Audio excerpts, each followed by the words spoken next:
All right, folks, welcome to Inside the Numbers with the People's Pundit. I'm your host, Rich Barris, the People's Pundit, feeling a little holly jolly in my green Christmas sweater. All right, I don't know about you guys, but I'm going to try to enjoy my holiday. With that said, we cannot obviously rest on the holiday. Don't forget, if you like the videos, to like them and share them far and wide. All right, we got the Christmas poll coming up. I am really stoked about this. And then also, we're going to ask a couple of questions. Christmas poll is going to be front loaded, few questions, right? Then we'll do the voter screen, and then we'll move on from the voter screen into approval of the Trump transition, Joe Biden's approval rating, economic confidence, which we haven't gotten in a while. We're not going to do trust in institutions, just too big. I was trying to add all of this stuff together. It is just too large of a survey with the Christmas study. So with the Christmas poll element to it. So we're just going to, and it already is December 6th. We did it much closer to Christmas last time, but I honestly do not think we're going to get two polls before Christmas. I'd love to. I could do them. I just don't see it happening. I really don't. Plus, I have another poll, which you guys are going to hear about, which has to be done like right in the period we did the Christmas poll for. And it's going to take my attention because it's going to get a lot of media attention. So it's got to take my full attention. I can't be all over the place and enjoy the holidays at the same time. All right. So I also thought we were going to get another pollster scorecard this week to talk about, but I guess that's not there yet. We'll address that when the time comes. What else am I missing here? I feel like there's an opening thing, Laura, I'm missing, but it's all right. If I did, we'll get back to it. Look, on Wednesday, before I woke up, like Quasimodo, all right, it was ridiculous. I went to the storage. I must have gotten something in my eye, and I woke up with my eye like completely swollen shut. Thank God I had like a doctor appointment before, Anyway, when we were gonna come on Wednesday, I was gonna do this, and I think that this is still very relevant for what's going on with the latest with the Hegseth revelation. But as we can see, and this was a fight that had to be had, and as we can see already, what I've been warning you all about is coming to pass. Trump and the American public, all right, because it's very clear from other surveys I'm seeing that I trust those people to conduct decent work. And also from work that we're doing that is separate and private, the American public is very happy right now with the Trump transition. The public at large is happy that Donald Trump won the election. All right, I don't know how else to put this. We really haven't seen numbers like this since Barack Obama in 2008, where nobody wanted to say that they were unhappy Barack Obama, the first black president, won the election. Right. And there was a lot of confidence in the future. It didn't last long, but there was. In 2016, we saw a lot of economic confidence. Everything exploded. Everything hit just record after record after record after record until like the pandemic. I mean, we were just seeing this over and over and over. But in the very beginning of his transition, we saw the stock market soar. We saw economic confidence soar, builder confidence soar, just everything. Actually, builder confidence did take a little bit longer. It was really the final piece of Trump's economic puzzle. It was like the fourth cylinder, I would say. The engine, the economic engine that is the United States, was running very strong on three cylinders.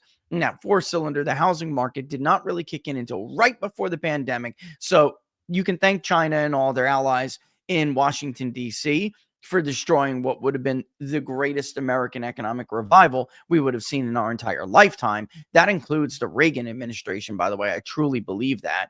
And we would have had a much easier time growing and minor cutting our way out of this debt scenario. Now we're in a very different situation where it's going to take tremendous growth and, sorry, but it's true, a lot of cutting. And that's what you're seeing on the Hill with Elon Musk and Vivek Ramaswamy yesterday meeting with Republican members of Congress in the House to discuss the debt. And the plan is basically to shame the pieces of shit in the United States Senate because they are not the most deliberative body in the world. They are the most bought off, corrupt pieces of trash in the world. That is what the U.S. Senate is. And and now everyone's seeing this for the first time. I go on Sean Parnell on Wednesday night, and I very difficult on Joni Ernst. And everyone's like texting me, why are you, that's Joni, man. What are you doing that for? Look, first of all, I've never personally met Joni Ernst. So I don't, well, I don't know her. Like I know other lawmakers. So I really can't speak to anything sometimes I know someone, so the media narrative or is twisted up, and I can say, no, that's not true. With her, it's very different, and people I know who are telling me things about her, and what her real motivations are here, or what they suspect they are, of course, is very bad. And her public statements in the past are very bad. She's not a Trumper. She hasn't been conservative at all since she ran the ad in 2014, making the reference to pigs in a swamp.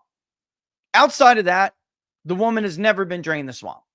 She is a textbook neocon, which is a fake conservative who is really a domestic commie, who wants to use the primacy of U.S. power to shape the world in their image. So, basically a bunch of narcissists, humans who think that they are divine or something and have the power to change the world like they're God in Genesis. It's insane. And that's really who she's always been. She supported Nikki Haley in the primary. She folded to the transgender situation. I mean, give me a break. Give me a break. Do we have to go through this?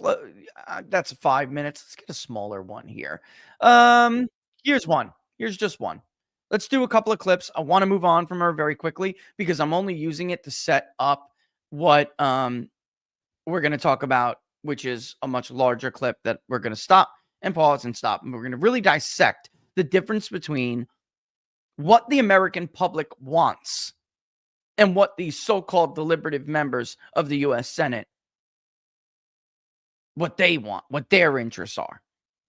They are the epitome of rent-seeking behavior in Washington, D.C. It is way worse than the House of Representatives in the United States Senate. The entire purpose of the 17th Amendment was to shape a Senate in this fashion, and they got it.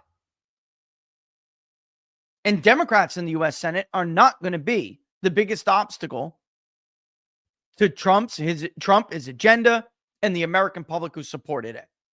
The biggest obstacle will be the crooked Republicans who year in and year out promise voters something that they never intended to deliver. I have an old Rush clip about why Republicans really hate Donald Trump. Why DC Republicans really do. It's because it's all a scam. It's all a fraud. They never intend to cut spending. They're not going to secure the border. They don't believe in traditional family values. It's a lie. And the Hegseth nomination is a great example of exposing this charade. So was I too hard on Joni Ernst the other day? I don't know. Let's watch a couple videos and you tell me. All right? Here's Joni Ernst on Fox and Friends. Steve Ducey, a never Trumper himself. He was super, super happy with Donald Trump back in 2016 after he won the nomination. Then things get tough. He goes full-blown never Trump. So what a perfect interviewer to have on to talk to Joni Ernst about the attendees at the Iowa State Fair. Folks, did we or did we not poll the Iowa Republican caucus correctly? Was Nikki Haley or Ron DeSantis ever ahead of Donald Trump in the Republican caucus in Iowa? What does it matter? She's a member of a prestigious deliberative body. She doesn't give two shits what her own voters have to say. And that's ultimately the source of my anger here before I play this clip. I'm tired of my profession literally being the American public expressing their frustration because their own representatives don't represent them. Largely, I'm talking about Republicans and independents who at that time agree with Republicans and then get disappointed by them because inevitably they prove to be the frauds they are. It's not fair to these people. What else are they supposed to do? What other avenue are you giving them? When you say fresh start, does that mean somebody other than Donald Trump? There has been a lot of discussion. Now, President Trump in the polls, he does lead, but we do have. So what are you talking about then? A lot of discussion with who? Sure as hell, you're not your constituents. You're not talking about them. They just gave him the biggest margin in 2 decades in the Hawkeye state. So you're not talking about the voters of your state, Miss Ernst. Discussions with your new buddy, Mitch McConnell, who told you to tank Pete Hegseth and take the job of Secretary of Defense yourself? Number of people out there as well that will say, you know what, we do need a fresh face out there. So there's a lot of different thought in Iowa, and we have probably 5-6 months here before January, and we'll see how it shakes out. Yeah, we'll see how it shakes out. Ladies and gentlemen, how did it shake out? Am I missing something? How did it shake out? Did she learn her lesson at all?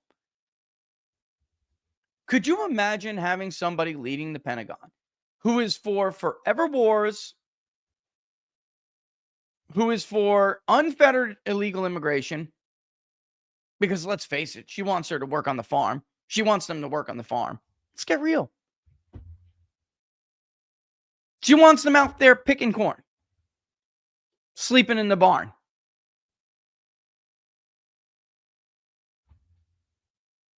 Am I saying something wrong? We had an election now. We had a nomination and we had an election. At some point, DC and the swamp creatures, she's now that pig rolling around in the mud in her video in 2014. Oops. I'm sorry. Is a male not supposed to refer to a female as a pig anymore in this society? She is literally the swine in the mud in her video from 2014 when she was running against Bradley. Bradley, however you say it. Could you imagine having a woman who supports this as the Secretary of Defense? So the example of transgender people serving in our military, we have transgender people serving in our military. They will bleed red just as the rest of us. Holy sh! But I also take a stance that we should not be integrating transgender people into certain situations where it does make, if you have a female barracks and you have a transgender woman who has not transitioned, we shouldn't make the rest of the unit uncomfortable about. Can't do it. She served. She knows how this goes. We're going to build entire new facilities. Why not? That'll help Joni Ernst's donors. No problem. Let's make Fort Bragg a little bigger. You know what? Let's just resurrect Fort Dix. Let's just spend another $5,000 on every hammer it takes to put up the building for Joni's new friends. That's going to help her friends, no problem. That setting, there are certain accommodations we can make for that transgender individual. But if they bring value to our unit, if they have specialties that we can use, especially if we want to maintain an all volunteer force. Jesus, I'm not going to use the Lord's name in vain during the holiday season. I'm not going to let someone like this do that to me. I will now bring us back down to planet Earth. The American public does not believe transgender or gender dysphoria is some kind of a legitimate medical condition. They believe that it is a mental condition. We just had this election. We just had this debate. Nobody is buying this. This is her buckling to it. Shall I play a clip from a real conservative? That would be Justice Alito, who just addressed this week. This is a bunch of fanatical liberals who taking over a medical establishment, undo the research of 4 decades in the making. And she's acting like this is some kind of medical consensus because this is what neocons and Rockefeller Republicans do.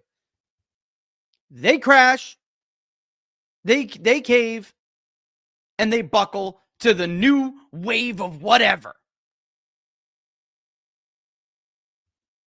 We're going to have a Secretary of Defense who thinks like, guys, all I can think about is Klinger from MASH. Once upon a time, that got you a 2 on your profile under the mental section, and you're out. Section 8, buddy. Now we're supposed to celebrate. You know, this is what I'm talking about. There are certain issues where, like, they are litmus tests. And it's not for whether or not you're really MAGA or you're really liberal or you're really conservative. It's whether or not you're a total hacker or you're not. Entertaining insanity is one of those. We had a Secretary of Defense, we currently have, who she voted for. And all the rest of these people voted for. They had no problem with Lloyd Austin and his very public disagreement with the founding fathers that the military should be under civilian control. Folks, there isn't a single viewpoint more terrifying for a Secretary of Defense to hold. That is bedrock principle stuff. They had no objection to that whatsoever. Let me let you in on a little secret before we take a break, which I'm going to have to do here. None of these people believe any of these smears.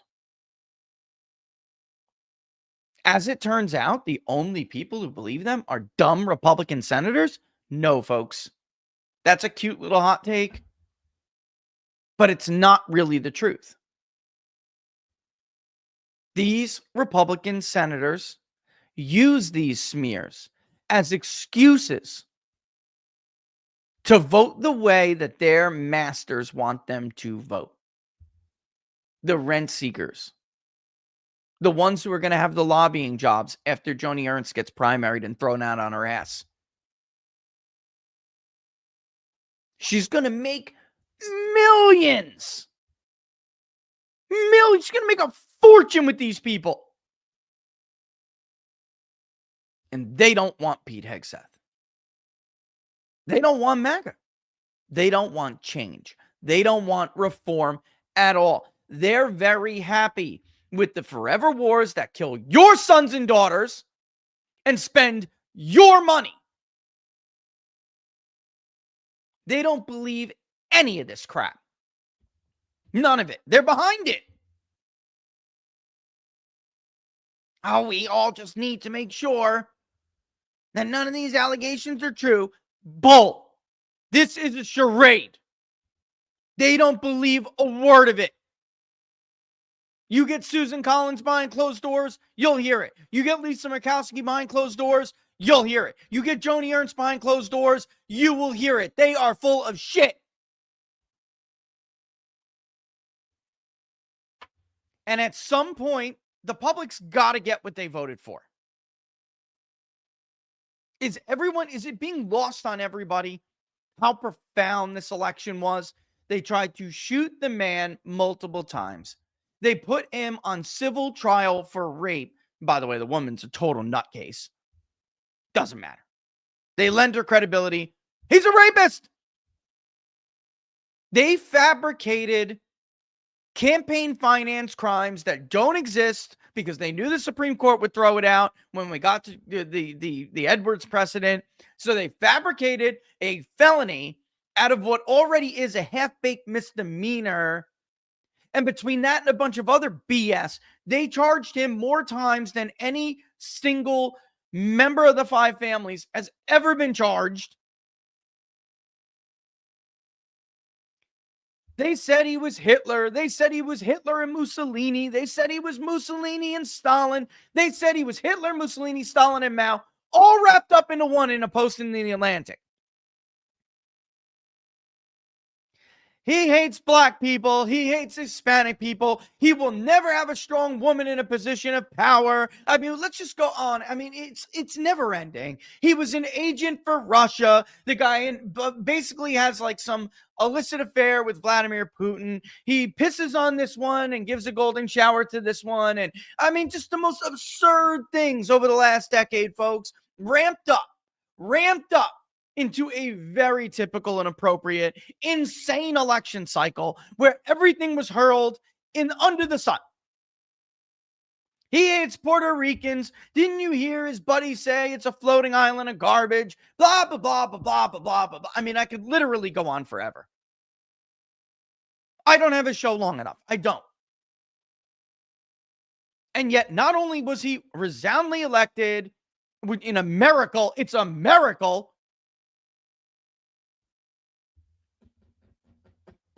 But now, a huge majority are like, you know what? As it turns out, people's pundit, I'm kind of happy. I'm glad it went down this way. Last night,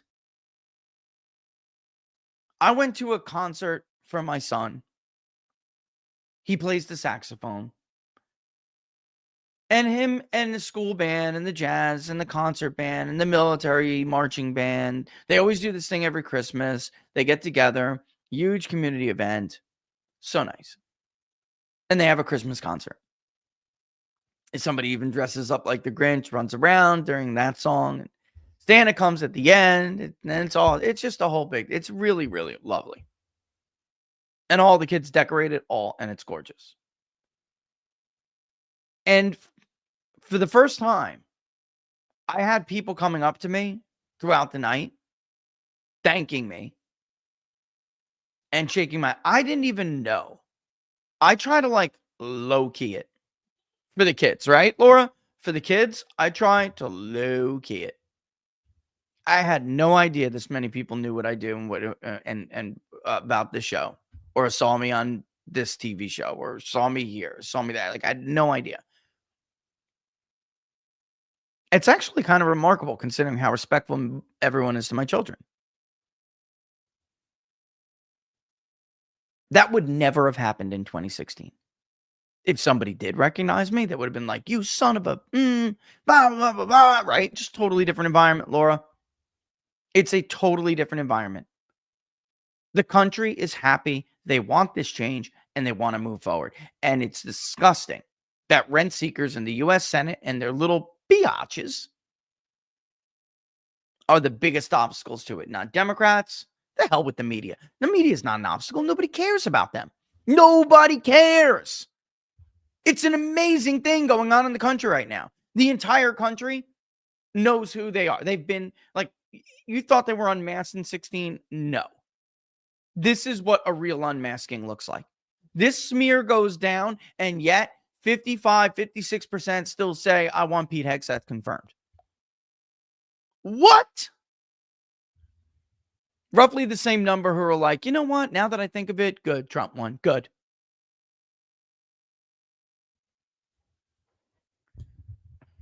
When we come back, I'm going to go over something. Locals, I posted it for you because I kind of wanted you to have it and review it before we get to it. By the way, real quick before the break, because it's 12:27, I have like 2 minutes, even though I did run over like 5, Laura.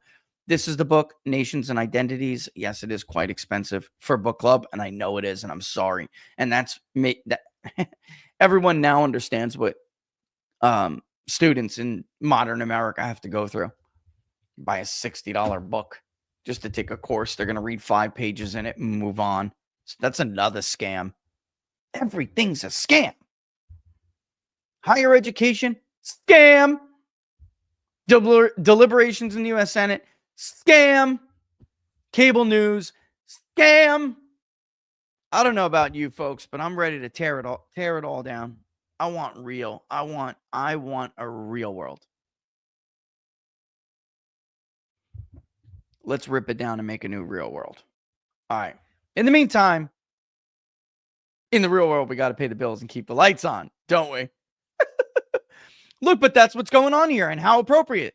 The deep state is striking back with a clear message. They want to create nuclear war as Trump transitions into office. And now we know why the celebrities were building bunkers. It's confirmed. NATO fires missiles into Russian territory. Joni Ernst jumps for joy, forcing Putin to the brink of nuclear war. We haven't seen this or been this close to that kind of war since the Cuban Missile Crisis. And folks, Putin does not mess around. If he threatens war, he means it. A global disaster strikes. Are you prepared? 90% of medications come from overseas, not here, America. You need to cover the basis for your family's medical needs and prepare for any type of medical catastrophe. And that's why the wellness company's emergency kits are the best defense against the unexpected. Packed with life-saving medications like ivermectin, Z-Pak, amoxicillin. These kits combat bacterial infections, staph, bite wounds, UTIs, strep throats, respiratory illnesses. Each kit includes a medical board-approved guidebook that walks you through how to treat these emergency scenarios. Ordering your prescription emergency kit is easy and fully digital. Answer a couple of questions after checkout, and your kit is delivered right to your door. Don't wait until disaster strikes. Act now, get prepped for life emergencies, and with confidence in these uncertain conditions, you can have peace of mind. Kits are only available in the US, but go to twc.health/TPP, links in the description, and use that code to get yourself $40 off plus free shipping. Again, twc.health/TPP for the People's Pundit. Da-da-da. Don't forget, if you like these videos, like them, share them far and wide. I'm going to shut up and get right into this video because I want to watch it all. All right. I'm going to stop in between, and I'm going to mention something about what is said, and I'm going to tie it to the failures of the regime, why we're here now. I think this speech may be one of the key moments.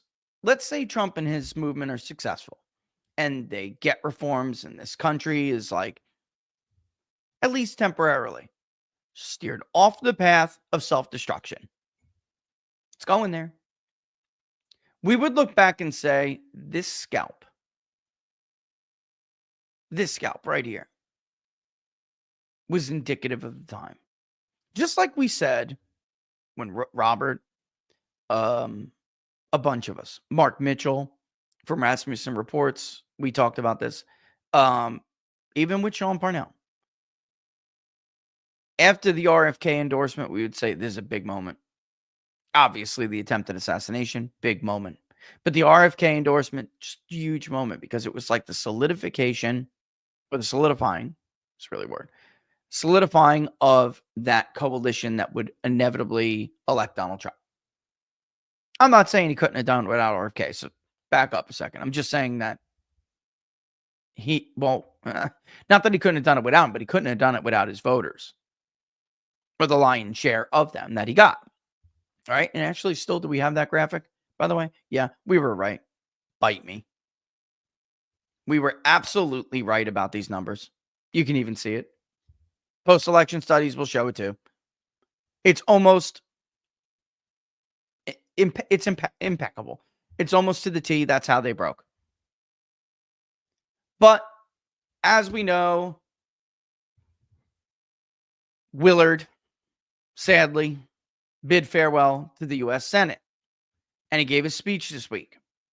And I think this is a crucial speech to not just understand the times that we've been through, but also what we're going through, and where the party, the Republican Party, the movement, but also the entire country are headed, could be potentially headed in the future. There's no going back to Rockefeller Republicanism, which is something we really probably should have branded it as before, because Rockefeller Republicanism was also kind of neocon in nature, but it wasn't real full-blown neocon until Bill Kristol's daddy, his commie daddy, his left-wing nutcase father, pretended to be a Republican, and his son followed in his footsteps, and they had a piece carved out, a piece of the Bush administration, And, unfortunately, that identity, unfortunately for the Republican Party, is still a part of the party, even though it has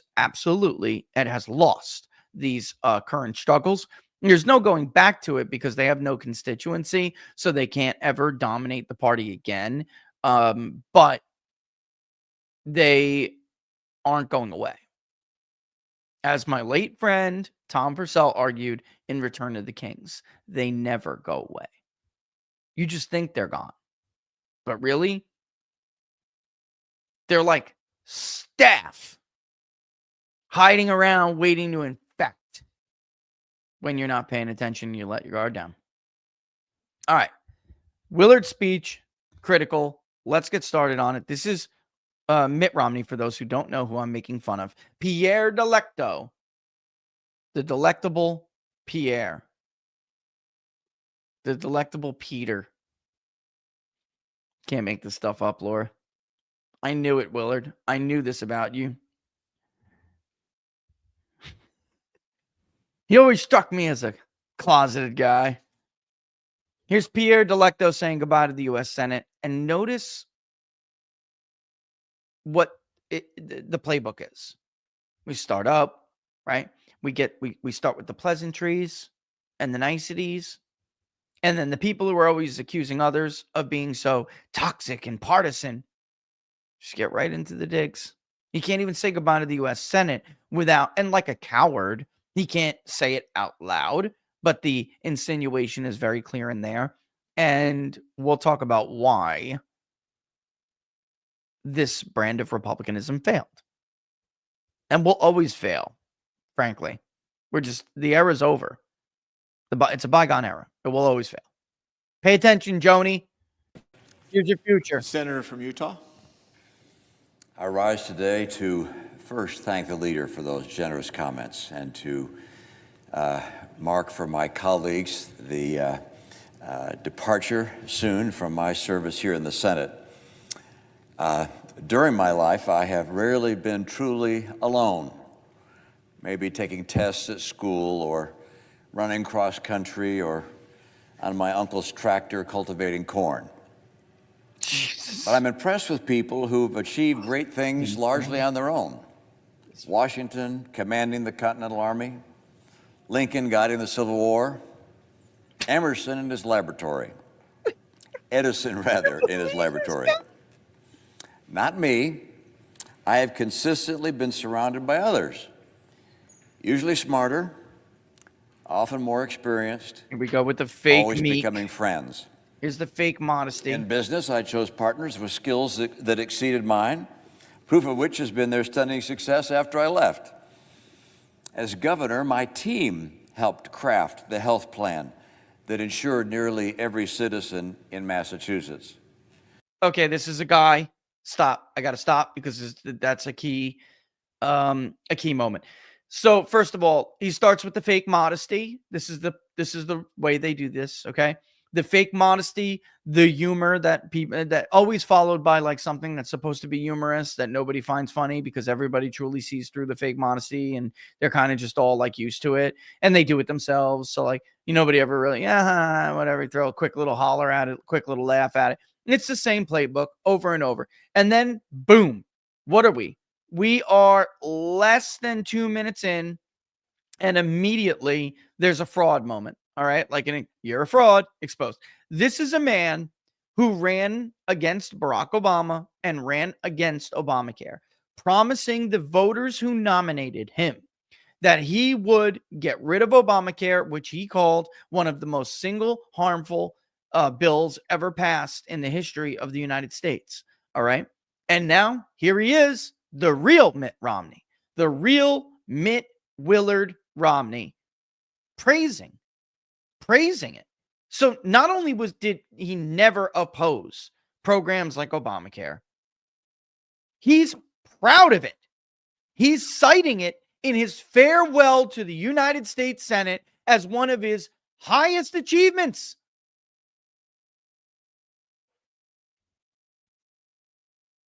That's extraordinary hypocrisy. Extraordinary It's not pretentious. It's worse than being pretentious. You are just a fraud. There's a lot more where that came from. My wingman, Bob White, counseled me in business, the Olympics, and politics. My counselor, Beth Myers, advised and managed multiple campaigns and administrations. Spencer Zwick financed and helped guide almost every one of my endeavors. My Senate chiefs of staff, Matt Waldrop and Liz Johnson, built and brilliantly led an exceptional team, and with our policy directors, Chris Barkley and Stephen Newton, crafted and negotiated more legislation that became law than could possibly have been expected for a freshman senator. Yeah, you really stuck it to Jewel, bro. You really got those vapor villains. All right. Look, again, a real conservative would not be touting how robust his legislation record is. A real conservative believes that the less government does, the better. All right? The more government interferes with the lives of free people, the worse it is. You understand the problem here? I mean, it's very basic stuff. As the same goes for, it's a great time for me to put this, like I said, and tying to the Ernst thing, like you could never be a real conservative, despite how many ads you run, despite how many Fox and Friends appearances you make, and how many claims to the contrary.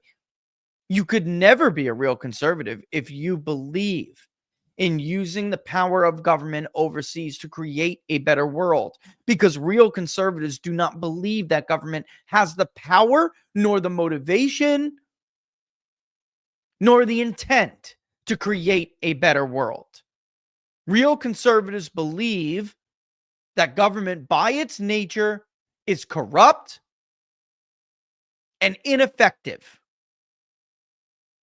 So, to have this guy sitting here in his farewell address, not praising one or two things that he did, specific things, but the vast number of them. That's what doesn't make you a conservative. You understand what I'm saying? Now, if he was like, I did a number of things to roll back the growth of government, I did a number of things to ensure the inalienable rights and the Bill of Rights that are codified in the Bill of Rights will live on long after I'm gone and my children are gone, and for my grandchildren and my grandchildren's grandchildren, that would be different. But that's not the same thing as what he is saying right here. I'm proud I infected everyone's medical life with government. I'm proud the IRS will be crawling up your ass to make sure that you made your shared responsibility payment. I'm proud that I did a million unnecessary things as a U.S. Senator, none of which made the lives of everyday Americans, let alone anybody in Utah, any better. Mr. President, I ask unanimous consent that the names of my excellent current and former staff members be included in the record as submitted. Textbook Washington, pat each other on the back, mediocrity, praising mediocrity, textbook Washington. The world is collapsing and burning around them, and they're patting each other on the back about what a great job they've done. Without objection. So my life's work has been a group affair. At its center is my wife, Ann.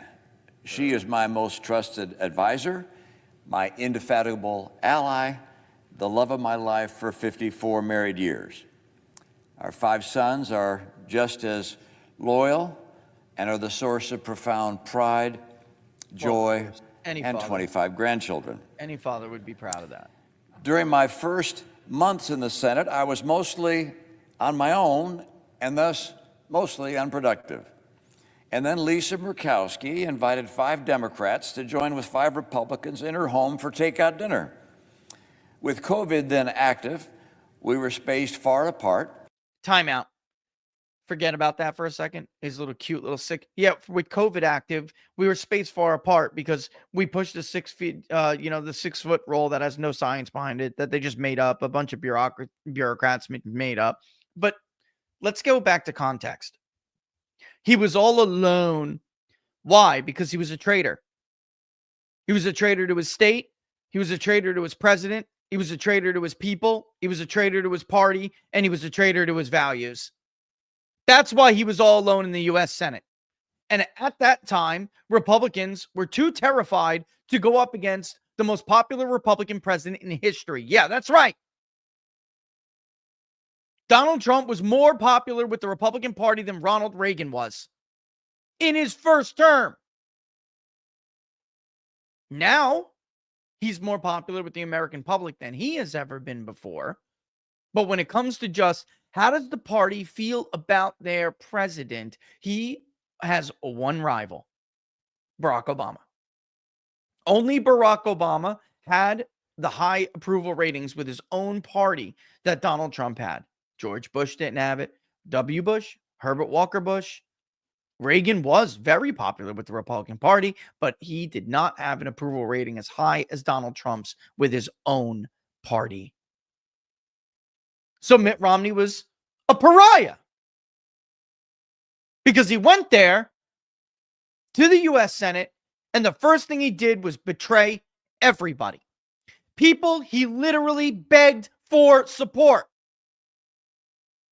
He would never have made it past his opponent in the convention if it wasn't for Donald Trump again giving him another chance. Again. The man even considered him for Secretary of State, or at least gave him the courtesy and the respect of meeting with him, even if he wasn't ever going to get the job over Tom Tillis, which he wasn't. But at least he gave him the courtesy and then the respect. And then when he was running for the U.S. Senate, he gave him his support. And what was the first thing he did to thank him for it? Stabbed him in the back. Stabbed the voters of Utah who did not want Mitt Romney. The voters of Utah wanted a Trumper. He would have thrashed Mitt Romney. But Donald Trump threw him a bone like the dog he is. And what did he do? For his support? For him being the bigger man and forgiving him after all the horrible things that Mitt Romney said and did to him. By the way, this is a man I watched literally grovel in Las Vegas for Donald Trump's endorsement back in 2012. When Newt Gingrich and Rick Santorum became a real problem, he literally groveled for that endorsement. Ask anybody who knows. They will tell you. He begged. Begged. One businessman to another. One day I aspire to be more like you, Mr. Trump. Because, of course, he was running as the wealthy turnaround agent. But in truth, his wealth is peanuts compared to Donald Trump. Peanuts!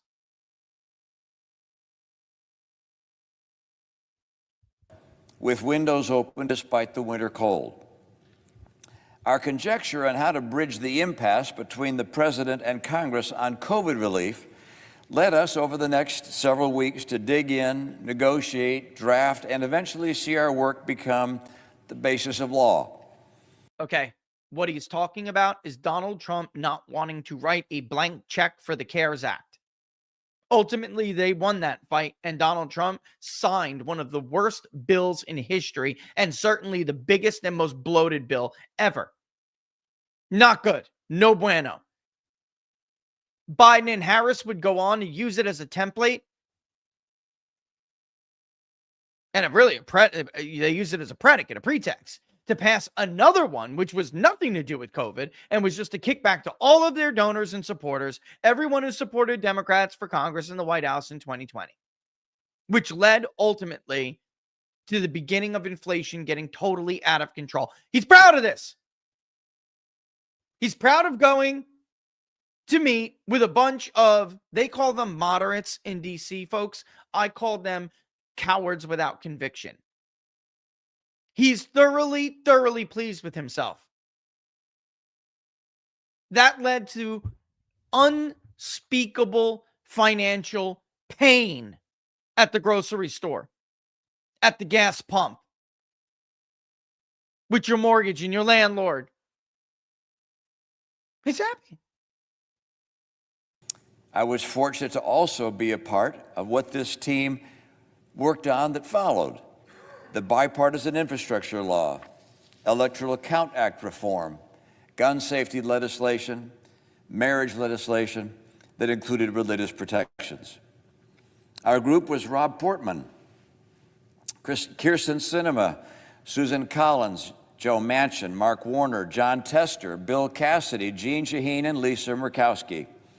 How many of those people have been thrown out of Congress?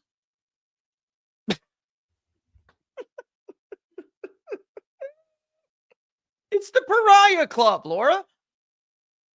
You add Liz Cheney to that.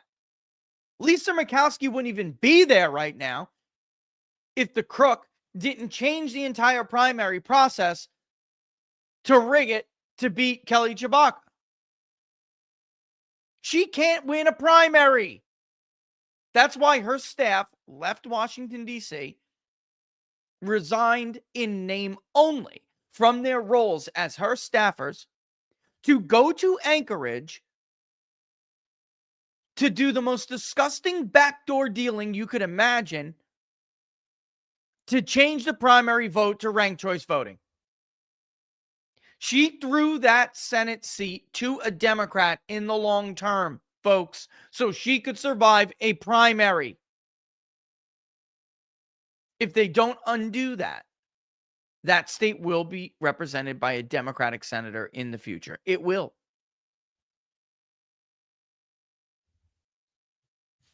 Potentially the short term. Depends how it goes.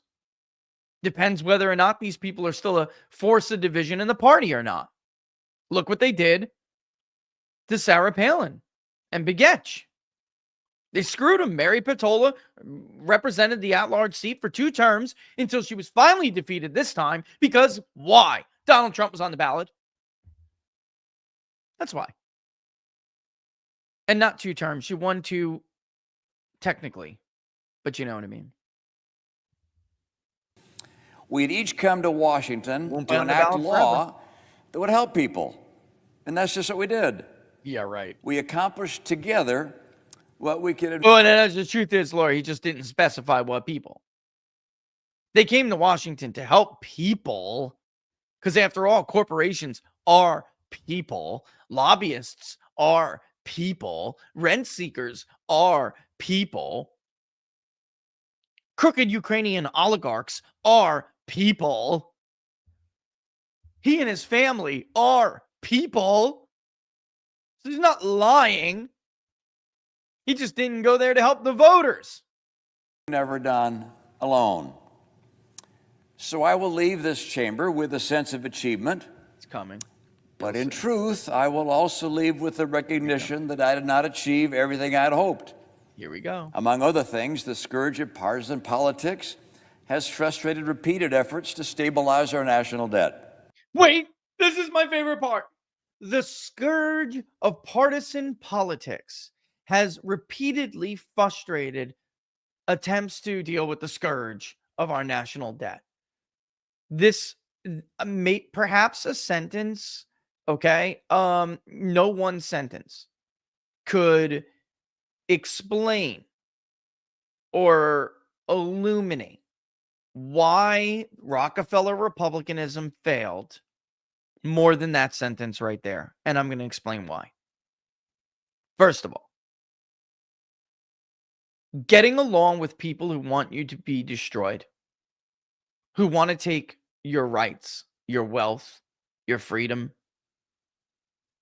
your very liberty, put you behind bars, put you in internment camps if you don't get vaccines. Getting along with them is not a virtue. It's cowardice. Pretending to be virtue. That's number one. Number two, and perhaps the most biggest thing, obviously, while he did not specifically say it, the insinuation there, of course, is that Trumpism is still around, and he failed to rid the country of Trumpism, which he calls partisan and toxic politics, right? Things like that. And it is due to that that they spent like drunken sailors and didn't get the debt under control. It's people like Donald Trump and his disgusting supporters who are responsible for them not being able to do their jobs and get the debt under control. Had this man ever said no to a single penny printed at the Fed, because we don't have it, to pay a cokehead to wage his war on Eastern Europe, which he doesn't have a claim to? Has he ever done that? Has he ever called for the end to baseline budgeting or stood on principles to at least start moving that conversation in the right direction? Because everyone knows it starts with baseline budgeting. Has he ever introduced something like the Mac Penny plan? Is it Donald Trump and his supporters' fault that he supported endless wars over lies? There were no yellow cakes all over Iraq. I hate to tell everybody. Or did Donald Trump come after that? Because they were failures before Donald Trump even came along. They blew up the national debt before Donald Trump ever came along. They blew up Social Security, Medicare, and Medicaid, along with the fraud that comes along with it. Because we have a wide open border and a social safety net system, and they never did a damn thing about it.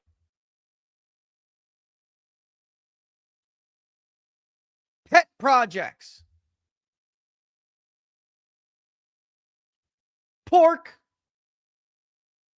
It's nothing compared to the things I just mentioned, but was there ever a serious conversation about his friend Paul Ryan's plan to grant Medicare and Medicaid and send it back to the states? Or Medicaid specifically. Did he ever fight for that? Was the national debt only a problem after Donald Trump became president? I'd play the clip of Rush, but it would overlap with this video. And basically what it says and why I clipped it is because Rush is pointing out that there wouldn't be a Donald Trump if frauds like Mitt Romney, Pierre Delecto, the Delectable Peter, actually did their jobs. He's a great punching bag, and they love to blame him for all their problems. But the failures that he's citing right now are not because of partisan politics. The scourge. It's because this order, this modern liberal order, which is internationalism, was, and will always be a failure as a governing system. And they're just now blaming him for it because it's the easy thing to do. If they would have secured the border, if they would have ended the never-ending wars, if they would have taken care of veterans who come back from fighting those wars, if they would have gotten the national debt under control, if they would have stopped printing money and causing inflation to soar through the roof, if they wouldn't have shipped jobs overseas with trade deals that Pierre Delecto support, et cetera, et cetera, et cetera, Donald Trump would never have come down that escalator. There would never have been a need for him to do so. And I know. Because very clear. That's why he ran. He didn't believe they were ever going to do it.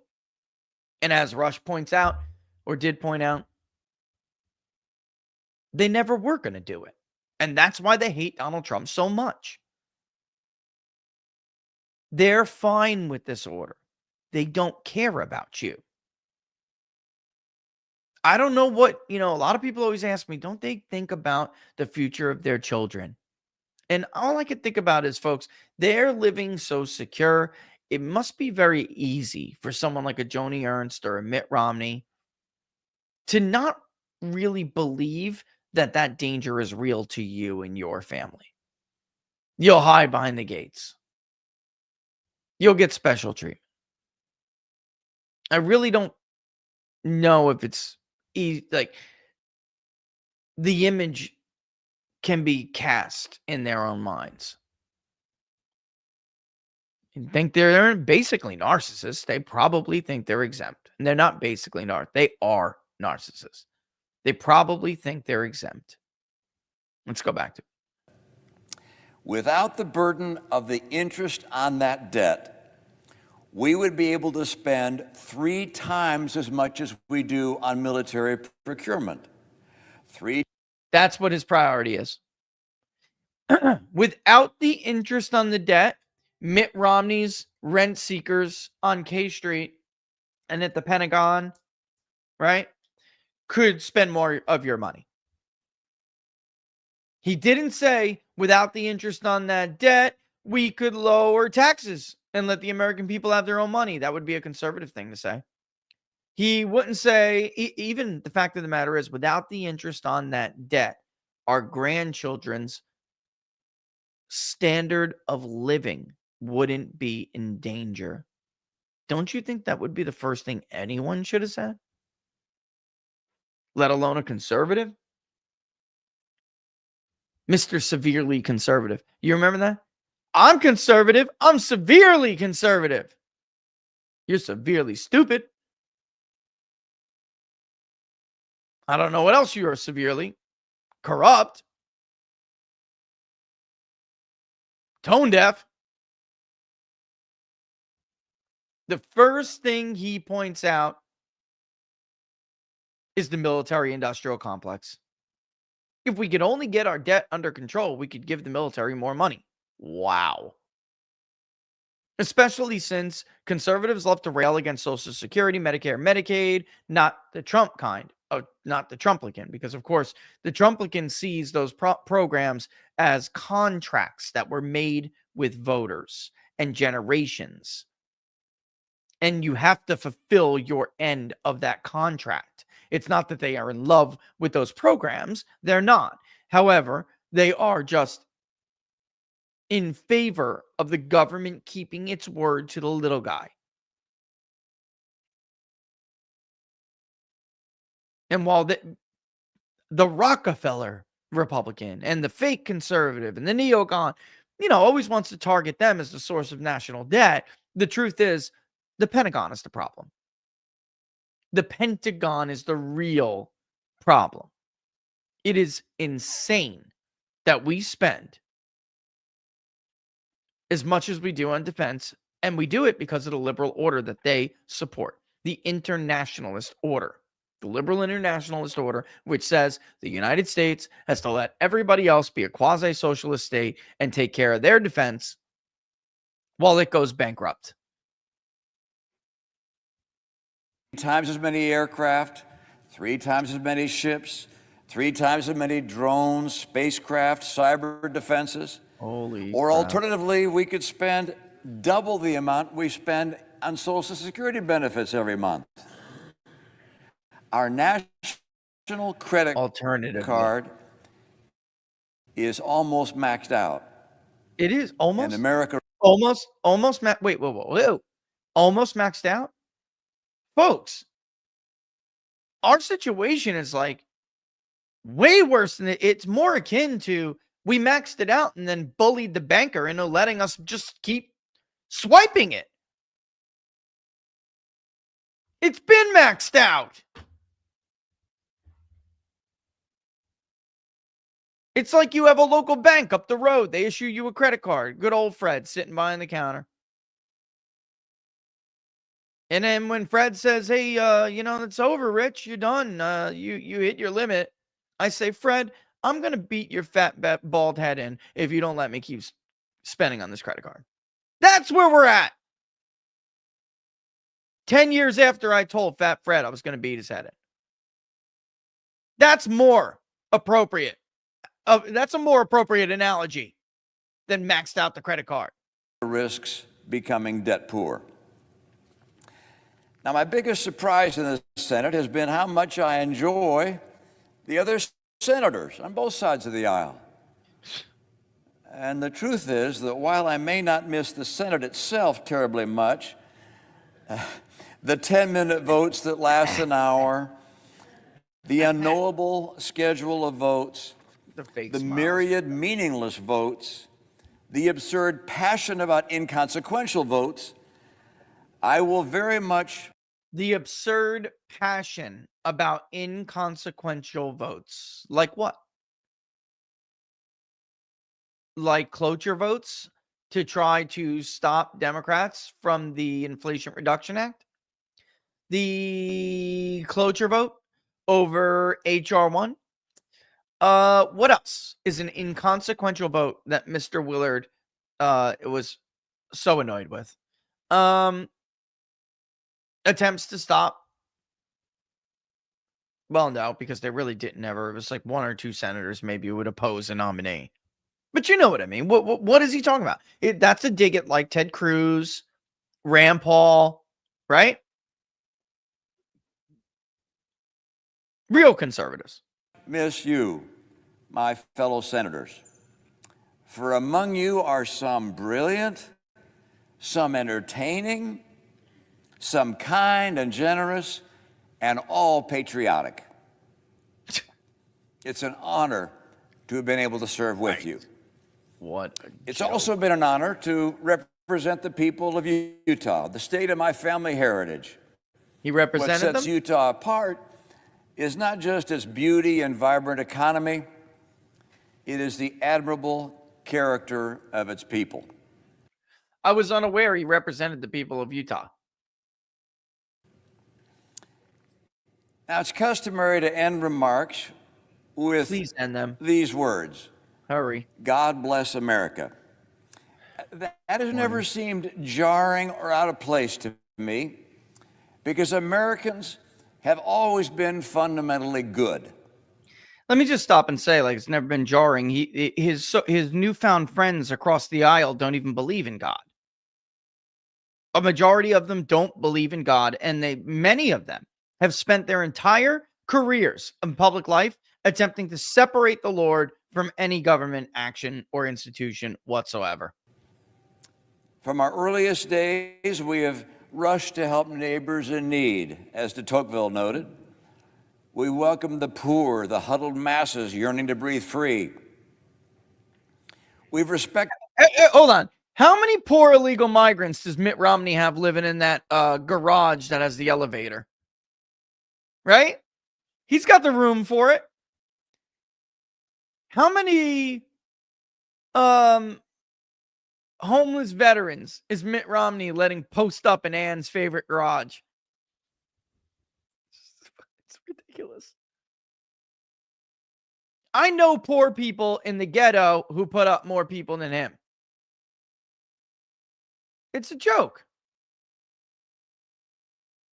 And I think ultimately, and I'll let him finish his remarks in a second, I think ultimately this speech is a self-aggrandizing, and not just self, because he's also praising all of the people, like I said, all of these so-called friends, whether they're on his side or not, for doing all this good work and being so well-meaning and being so patriotic. This is literally the most incompetent government in the history of mankind. It is. It's the most self-destructive government in the history of mankind. Way worse than Rome, because we have more influence. We have more power. We have more reach. We have more people that will hurt if we get it wrong. There's no other civilization that has had so much of an impact on other people in so many places around this world. No civilization or no superpower, no empire, no nation in the history of the world that has ever been so consequential to so large of a planet and made so large of a planet seem so small. So their jobs are that much more important, significant, consequential. So when they're failures, they're the cream of the crop. They're the first generation in our history that was either too crooked or too cowardly or too stupid to rise to the challenges of our day and meet them and defeat them. The rest of them did. Ending with the flower child generation. They all did. They tackled the West. They cut paths through ungodly terrain. They defeated the Japanese, the Nazis. Even before that, they braved, whether land or sea, some of the most treacherous terrain any human has ever embarked in. They built the Panama Canal. They went to the moon before the Russians, even though we were behind in the space race. They invented air conditioning.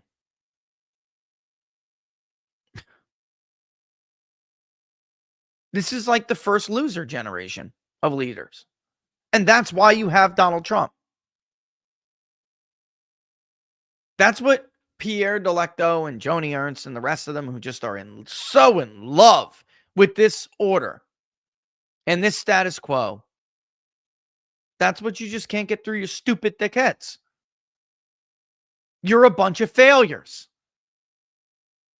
You're the biggest failures ever to be written on the pages of human history. And if you weren't, there would never have been a need or let alone an attraction to Donald Trump. There would never have been a need for a figure like him to rise, let alone the conditions that made it attractive for him to do so.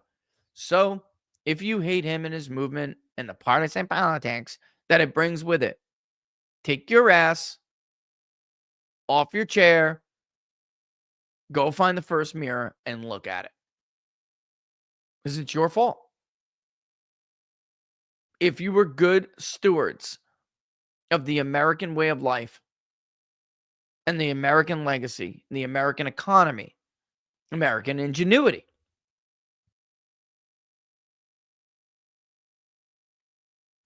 you would not find yourself in this position.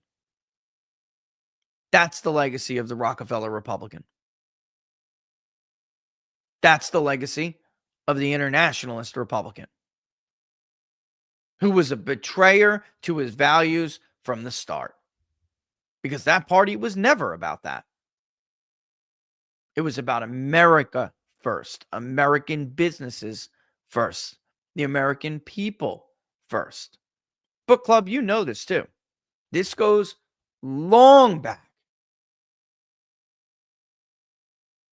The Republicans were winning votes from people all over the country who always put America first. Parts of New York City who didn't even support the Civil War. Because to them, it was about why would we try to keep this union together if we're not good to our own people up here? Put our citizens first here. And of course, it was never really, come on.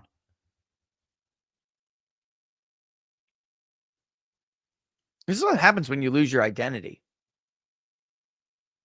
I think that's really what happened to these people and why they got blindsided so much. They didn't realize that they actually lost total control of their identity. Forgot where they came from. All they do is pay lip service to nonsense like this. I would argue that Mitt Romney and the rest of them have done far more harm to their fellow citizens and the human condition in general than they've ever done good. The harm, it's not even close. It's like outweighing isn't even an appropriate word.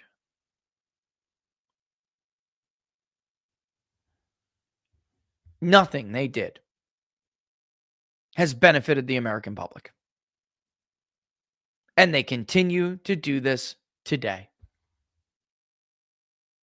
The American public stands up and says, we're going to go in a different direction.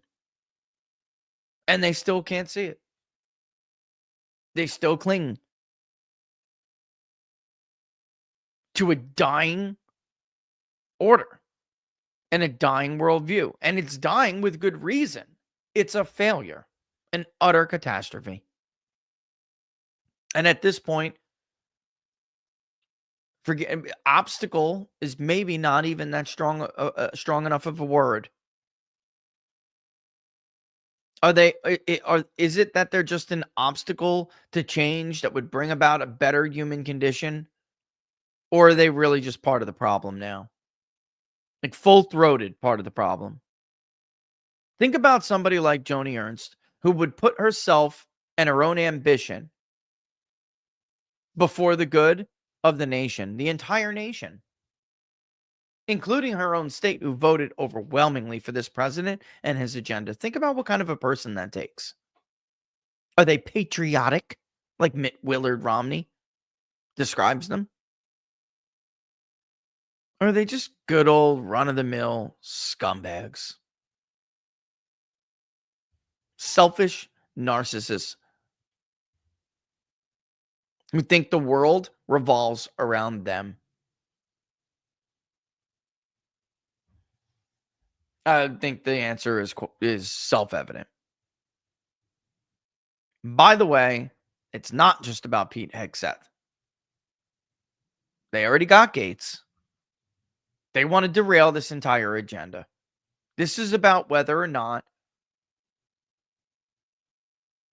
the Washington class thinks they have to listen to you. And this is why I hate the 17th Amendment with a passion. I will happily give up my vote for a U.S. Senator to more appropriately disperse how we vest power. So the beauty of the Constitution was that we didn't have power, even in the voters, vested too much in one place. It's too easy to buy a Senate race every 6 years.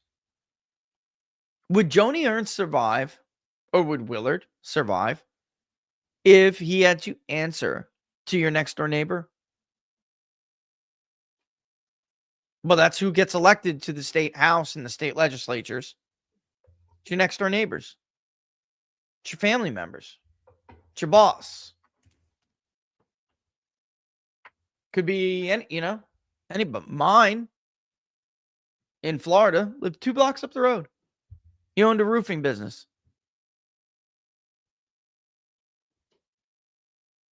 Keith was a visible member of the community.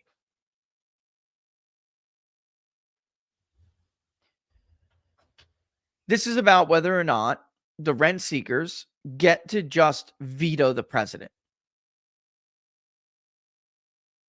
which is really you. Because, of course, the way we changed the system in the name of one man, one vote, and blah, blah, blah, blah, a bunch of so-called progressive nonsense that was supposed to sound populist in nature. That was really just about concentrating power in D.C. and with the rent seekers, and it did.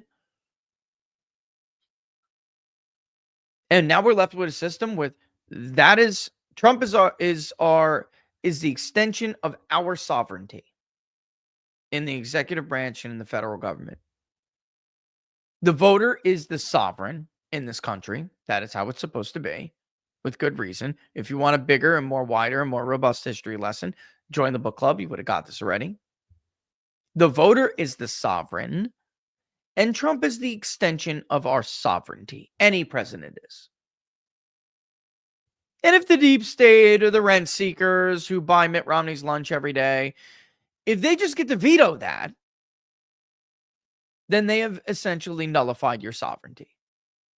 Now, of course, the Senate their job is to inform and consent. But, folks, that's not what this process is. That's not what's going on here. The only question is whether or not Pete Hegseth will carry out the president's agenda faithfully, even if he disagrees with it. Will he do it? And is there anything?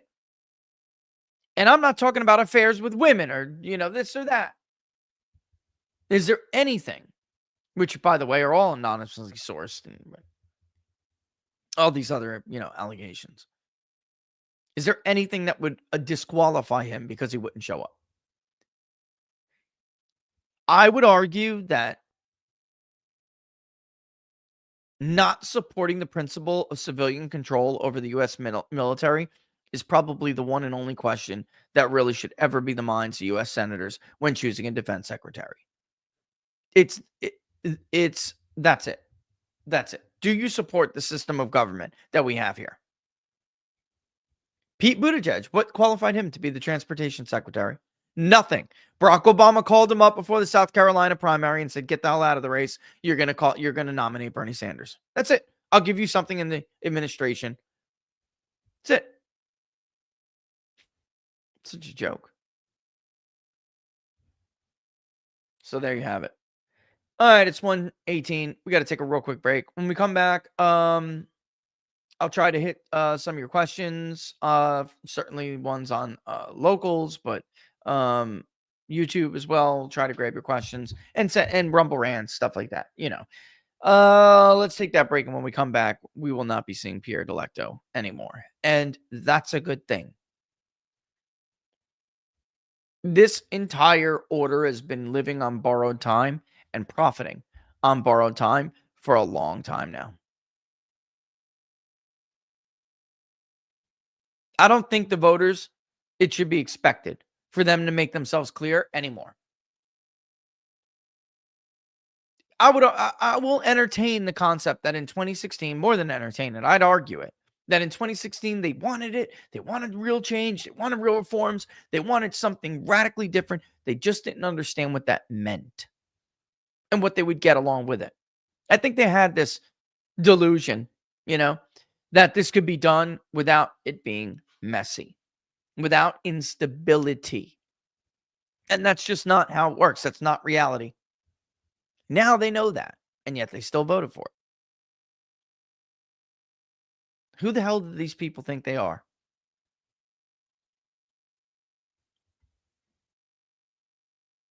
I'm going to leave you with that question right there. Who the hell do they think they are? Speaking of instability, it is no shocker that everybody is looking for a way to protect their wealth, of course, and to guard against that instability. It should never be a one or the other approach. Diversity is the name of the game here. And if you've ever thought about diversification or just, for wealth protection, if you've ever thought about gold or silver, I definitely would tell you guys to give the folks at Freedom Gold a call. Right. What I like about them is very simple, folks.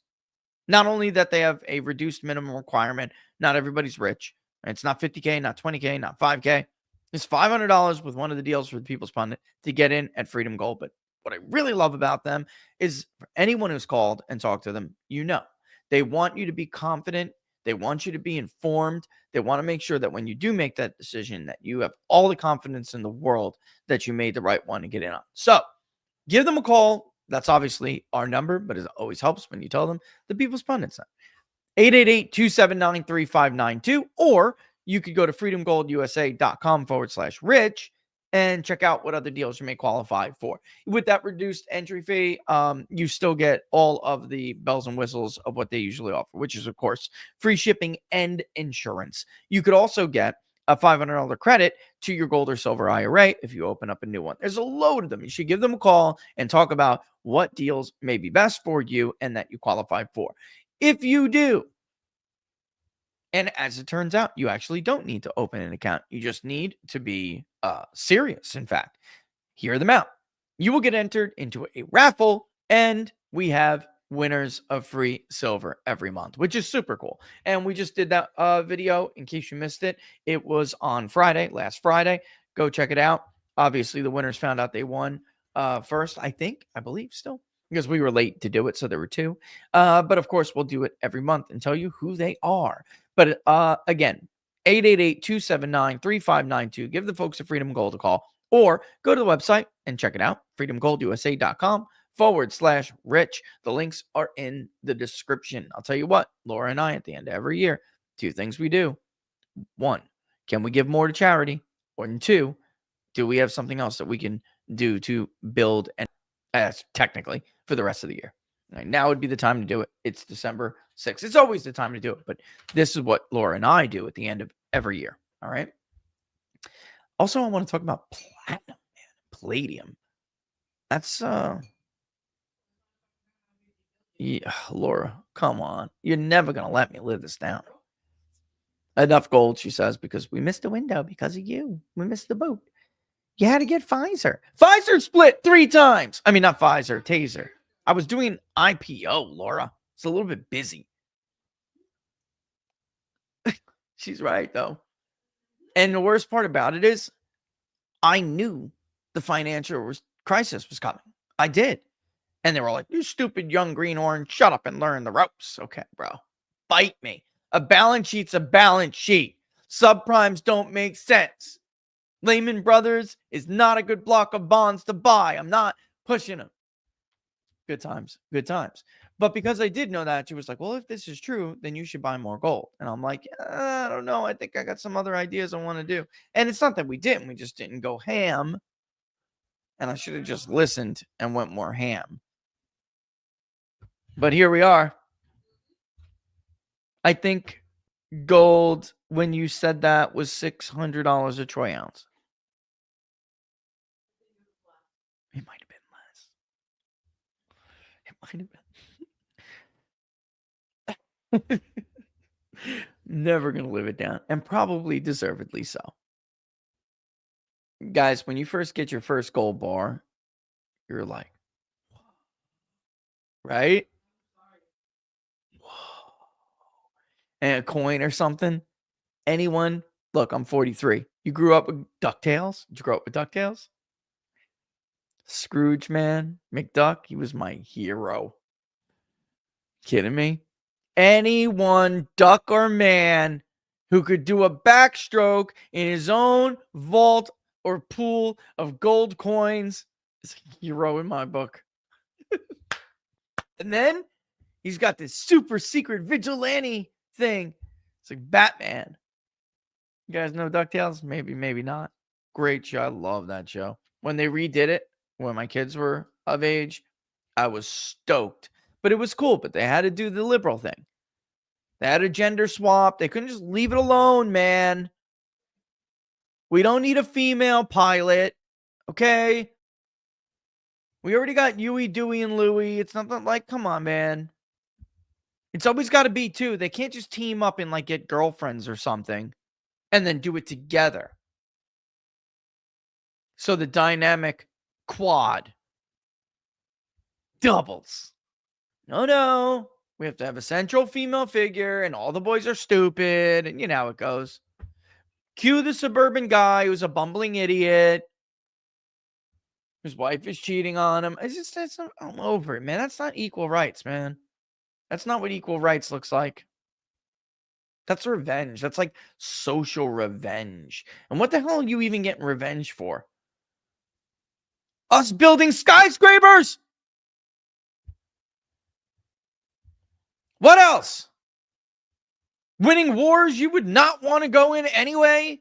Let's get real. In my book, being abusive to a woman was always wrong. Like, anyway, that's the read. Let's queue up let's go to locals tips first. We got the local tips? We do. Dan, what's up, brother? What's up? By the way, because Dan, you're in the book club. Look, this, like I said, is kind of an expensive book. So I just want to remind everybody, like, you technically don't need the book. We are going to read. I do understand that it is not like a typical $10 paperback book. But I was like, God, there were alternatives, but I really wanted you guys to understand how these people talk about it. By these people, I mean the Ivory Tower clan. I wanted you to understand how they talk about these things and who they reference, what works they reference, and Pecora's edited edition of Nations and Identities is like a staple. So I just sucked it up. But again, Christmas is coming. I don't know when we're doing the book club anyway. I am not sure. that we're going to be able to do it before the new year. I really don't think people are going to be interested in doing it before the new year. Not everybody. And I don't want to go through, maybe actually though, Laura, that is the right time to do it. I don't know, because maybe the less people will actually buy it, and it would, I don't know. Enjoy the holidays with your family. All right. We'll do the book club after the new year.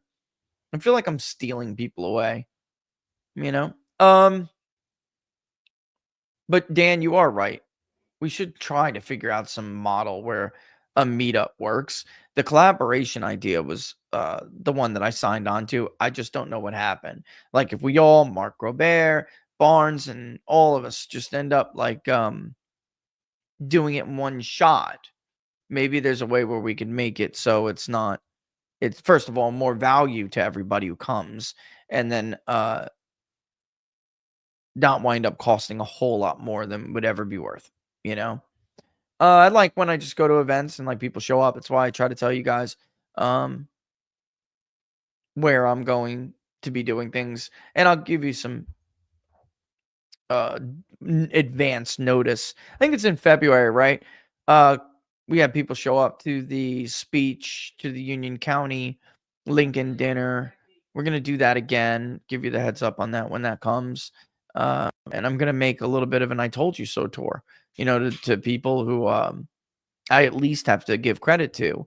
They're willing to come back and listen to me. They're willing to have me back and listen to me say, "I fucking told you." Look at you now. John Duarte, the farmer. What a joke, bro.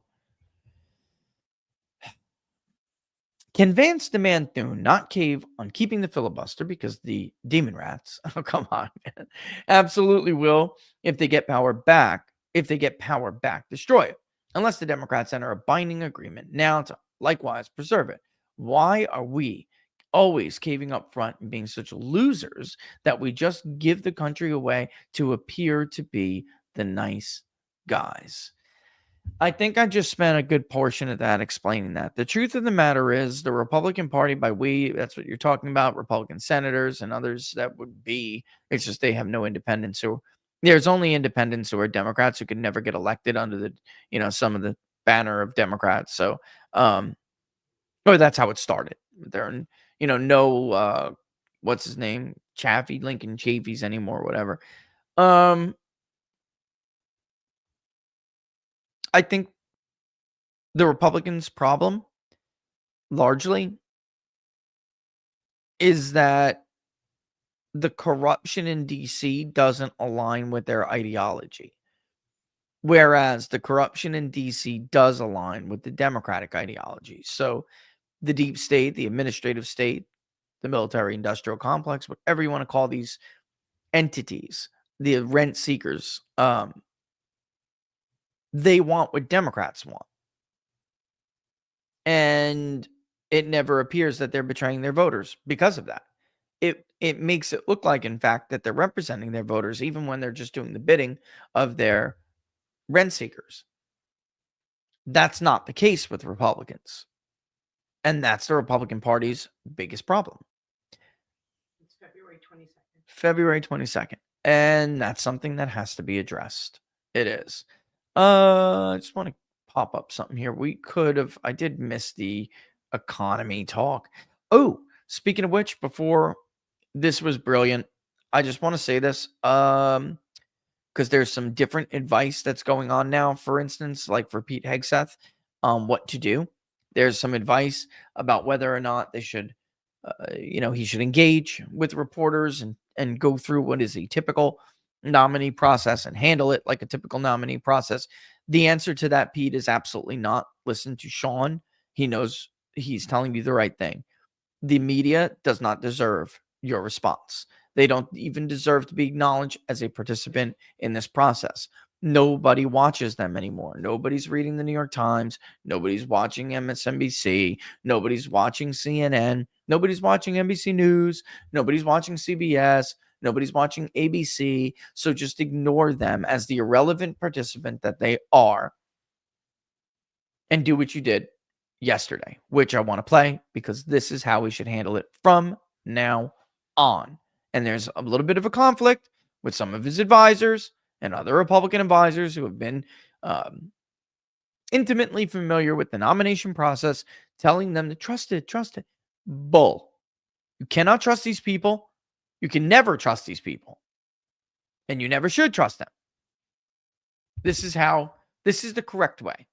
Because the media is simply digging and digging and digging. They're trying to set up traps for Pete, and they'll do the same to Cash. They already got Gates' scalp. So where's the line? Right? When is he going to... How many are enough where it's no longer what the people voted for? Hegseth's the line. It's got to be drawn, and that's it.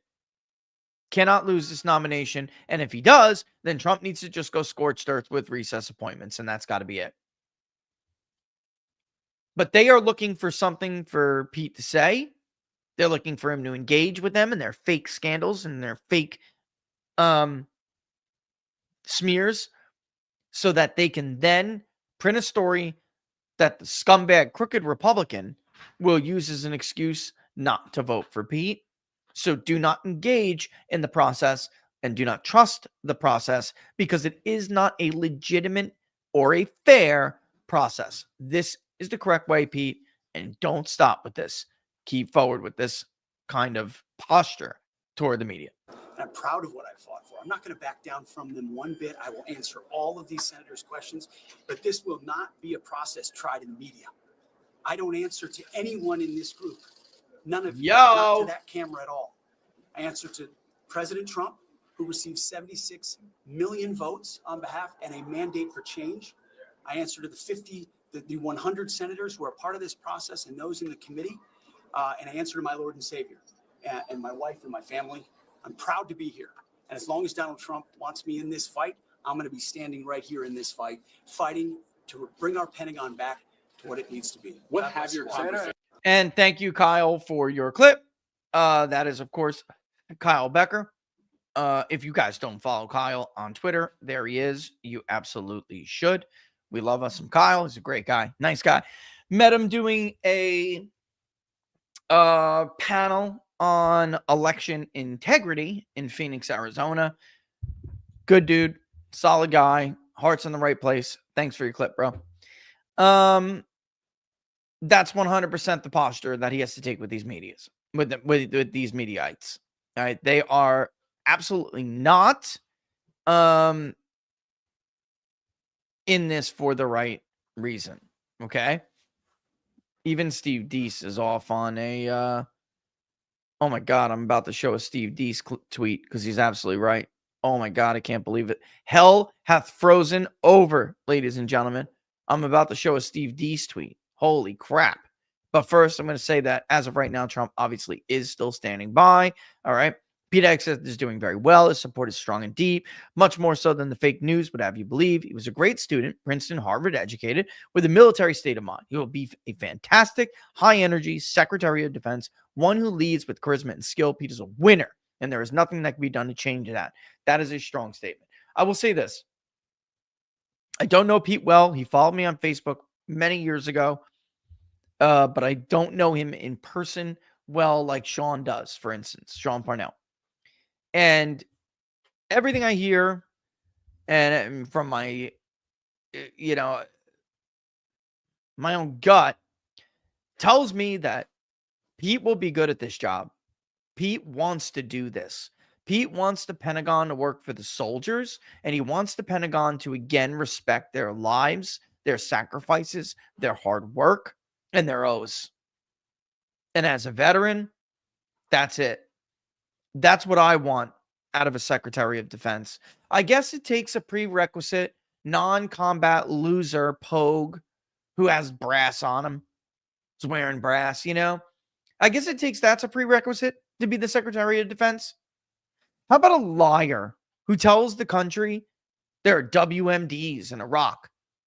Or a piece of crap who shoves aside the joint CIA ODA operation in Afghanistan that would have tracked down Osama bin Laden and killed him. But instead, because of that brainiac defense secretary who wanted a conventional war to pay back his longtime benefactors in the military industrial complex, the longtime rent seekers who wanted to build tanks He slipped across the mountains, Tora Bora.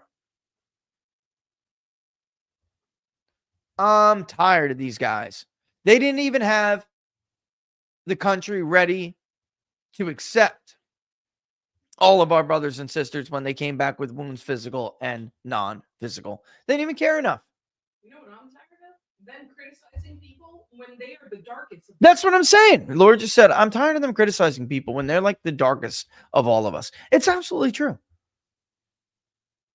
You think they're not a bunch of philanderers and or drunks? Did you? Or worse. Or worse. I hate the fake virtue. I'm so with you on this, Laura. I hate the fake virtue. I cannot stand it. Yeah, Matt, Ted Kennedy killed a woman. He was drunk, ran off a bridge, and left her to die. The accident didn't kill her. His drunken cowardice ass killed her. Self-preservation. He didn't want to be caught in the situation. He left her to die. He gets praised. Mitt Romney would have praised him in his farewell speech if he was still in the damn Senate. I'm serious, Laura. Sick of this. I'm sick of it. For once, I'd want one of us. They act like, that's right. They act like they're holier than thou, and they're not. They're the worst.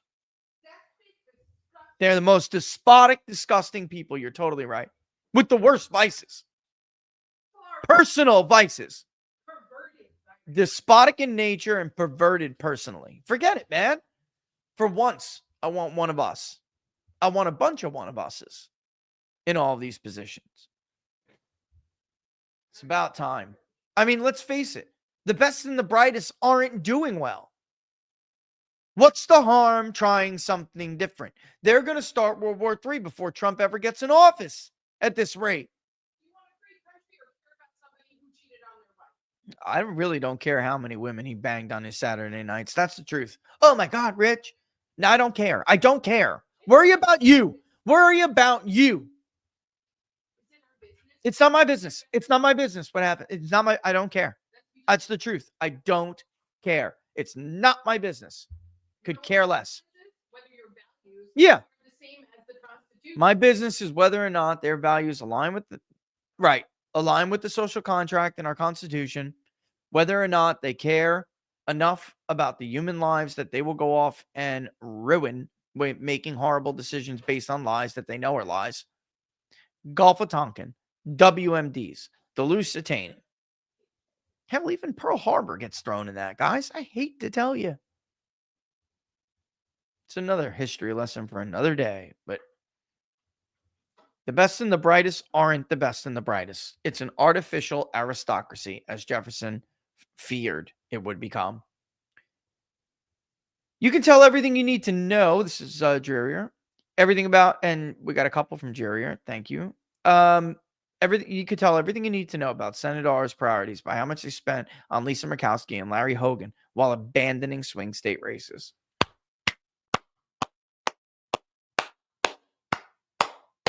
Obstructing Trump is a feature, not a bug. Oh.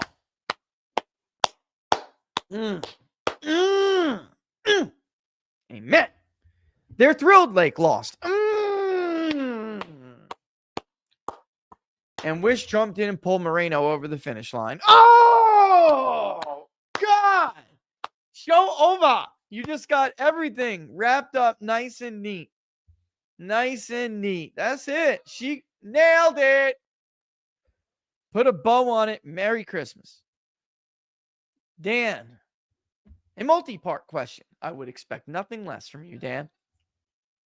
Is the GOP establishment, as exemplified in the Senate, completely incompatible with the new MAGA or MAHA coalition?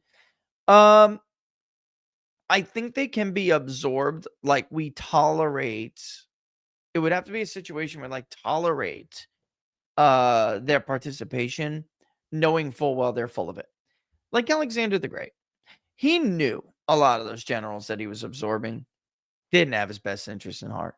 He's not going to make enemies out of them, but at the same time, he's really waiting to phase their asses out. Now, obviously, he wasn't paying attention because that's what could happen if you're not paying close enough attention. He almost certainly got poisoned and was killed by one of them. But actually, most scholars believe it was a Macedonian general that probably poisoned Alexander. So you got to have eyes in the back of all your heads. She's going on and on over here. She's pissed. They will. And that's like, take the lesson. I don't think they're compatible is the short point of that. I don't. But I think you could like tolerate them until they're phased out because they're done soon, man. They don't have a constituency. They don't have a coalition. They can never win an election. Like, that's the truth. And at this point, I don't even think they could put up a Mitt Romney-like showing. I don't. Because there are so many people now who are just full-on MAGA. And they would never vote for Mitt Romney. I don't know about you guys. And I don't mind sharing this with you. Mitt Romney I regret that vote. I voted for Mitt Romney and I regret voting for Mitt Romney. I really wish I might as well have just voted for Barack Obama. Not because he ultimately won, but because at least I could like know who Barack Obama was. Yeah. And I do believe that at one point back then, I don't believe it now because I think he's just become too much of a swamp creature. But at one point, I do believe Barack Obama cared about the human condition of normal people. I think he got corrupted and he's always wanted to be corrupted. His wife is, worse. It's so bad for a man to have a woman like Michelle Obama or Casey DeSantis. And there's many other examples, Jill Biden by their side. It's so bad for a man to do that. In our household, the man is the head of the household, but the woman is the neck. So, without a doubt, if Laura wanted to turn me or steer me in the wrong direction, she could. She wouldn't. They do. And unfortunately, Michelle Obama's always been a lazy wannabe elite, and now she's an elite, and her husband is the shadow of what he used to be. And but still, back then, I wish I still would have voted for him. Any data to suggest that Kari Lake's understandable, but I think fatal decision to try and make peace with the McCain establishment cost her needed support among the new Maha constituency. No, there's no. What it really comes down to, Dan, is what Drearier just said. Money in politics matters. Not everyone is a Trump-like figure. No one is a Trump-like figure except for Donald Trump. There's no one who's going to win a race on Twitter the way that he did in 2016 without spending hardly any money. He is Donald Trump. He's a once-in-a-lifetime figure. That's it. And she was beaten badly by Karen Taylor Robson in the primary. Bad blood was made there, was spilt there, and exists in his, what happens to blood? It stains and remains, And then Mark Kelly. Same thing with Blake Masters. Beat him over because they left Blake Masters hanging out to dry. Now Blake Masters like permanently hit with that. Well, not permanently. Could take time. But Kari Lake didn't take it down a peg. She actually went up a notch and tried, after being spent into an oblivion by Katie Hobbs, she tried to then go on to face an opponent who would have oodles more. And she tried to make peace with them and they still didn't help her. So she looked, just was not, I don't know. I mean, the money matters. And this idea that there aren't voters who voted for Trump and Gallego is bull. There are. We know them, we know them. Yeah, so I think that's what happened there. That's an excuse, Dan. That's whoever's making that case on X, those people. Always look at their prior tweets and stuff. Like, always find a lot of them are like those DeSantites that were like nuts during the primary and saying like, I'm going to be part of 10 million people who don't vote for Trump because I only want DeSantis. And you talk about the Trump or us voter, there's way more of us. No, there wasn't. You're nothing but a statistical insignificant speck. And you didn't need to even be part of the coalition. That's the fact. You have been replaced. Like, what dent did they do in Florida, Dan? What dent did they make in Florida? Like, this group exists on Twitter only. And they're the ones who make those arguments because they're cover agents. They're cover-up artists, They're They're covering for McConnell. They're covering for John Thune. They're covering for the Joni Ernst. That's it. Steve Daines, I'm really rather disappointed in his performance. We'll see what Tim Scott does with it, but we'll see. Lifetime Massachusetts resident here was on vacation in New Hampshire with my family when I was about 10. We saw Mitt Romney at an ice cream stand. He was Michigan governor then. I'd never seen a famous person before, so I asked my dad if it was him. He said yes, but I didn't want to bother him when he was out with his family. Mitt was within earshot and looked at us like he wanted nothing to do with us. These scum hate regular people. If that were Trump, he would have approached us with a smile and warmth. Yeah, that's absolutely 100% true. Sylvester Stallone. When I was a little kid, I saw Sylvester Stallone with my biological mother. And same kind of situation. He was out with someone, didn't want to bother him, but we were within earshot. And I was a huge Rocky fan. And he heard it. He heard us talking and he came up and was like, so nice to me. For maybe 30, 45 seconds, I was a cute little kid, but maybe 30, 45 seconds, and then bounced and went on his business. And then there were other people who just want absolutely nothing to do with the normies. They want your money. They want you to go watch a new movie. They want you to buy the new song, but they want nothing to do. Politicians, same way.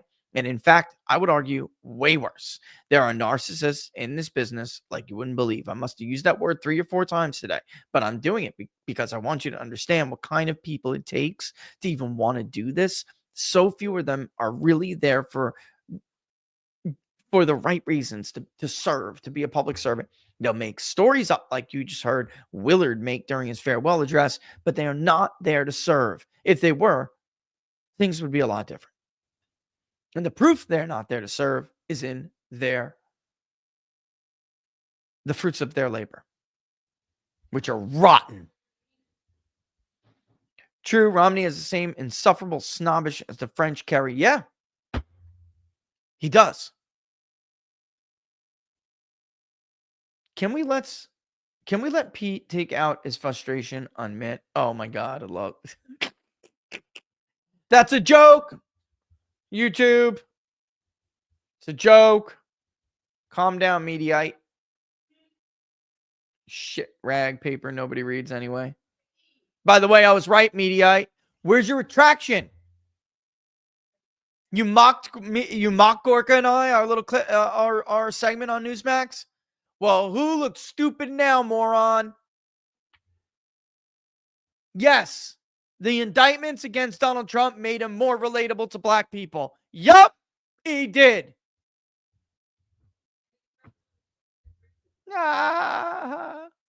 That's because elite whites like you have been locking up black and brown people for nothing for a long time. Same thing with Trump. They see it. They know when they see it. They identify with it. What's up, Winston? Come here, my Winston. Hold on, guys. Come here, my Winston. Come here. Say hi. Say hi. My Winston. Look how big he got, guys. My Winston boy, I love you too. Oh, yeah, I know you love your ears. He loves his attention. He's going to jump on my lap now. He won't leave me alone now, for sure. I got some glitches going on. When I go to get up and walk around, you see that? I was kind of like shifting a little bit, shifting. Yeah, that's Hunter got pardoned by Joe. Oh, we're gonna poll that. We're gonna poll that. Hunter got pardoned by Joe, and Joe cover his and the CIA's ass in Ukraine when they used him as a tool and a bad boy and led him by the nose with a Colombian Bam Bam and child hookers instead of getting him help. It's sad.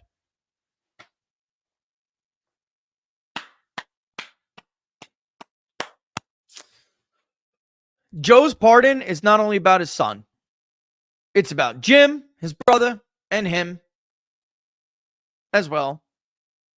Notice the dates on the pardon. They start shortly before Biden gives what is a speech that is transcribed on the Department of State's website right now in the spring of 2014, where he calls on Ukraine to take the money the U.S. makes and put it into the energy industry.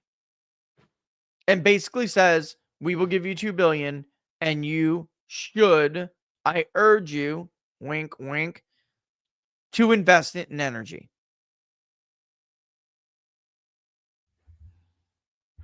which at the time pissed off some people in Kiev, by the way, the embassy in Kiev, because they were like, man, and those people now are either dead or locked up in a prison or underground because they were part of the I don't want the West in our business all the time telling us what to do crowd, and they're just not there anymore. They're not tolerated anymore.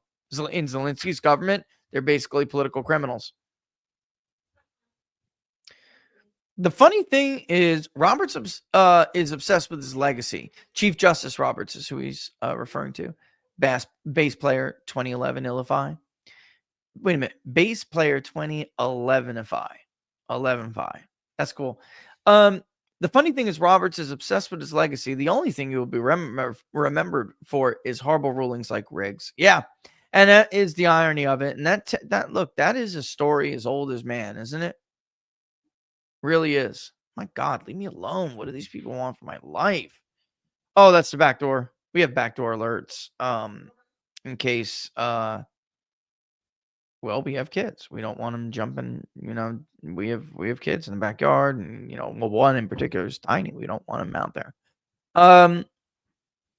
Need a standing organized MAGA party. Even if Joni wins a primary, MAGA needs a spoiler party to move these people.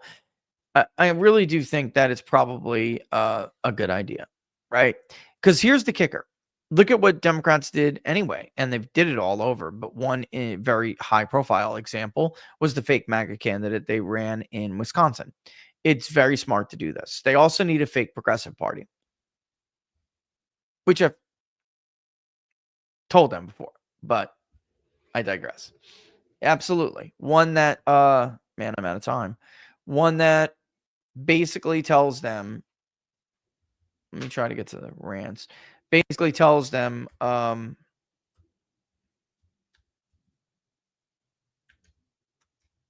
that they have another option that's a liberal option that's not the Green Party. You know what I mean?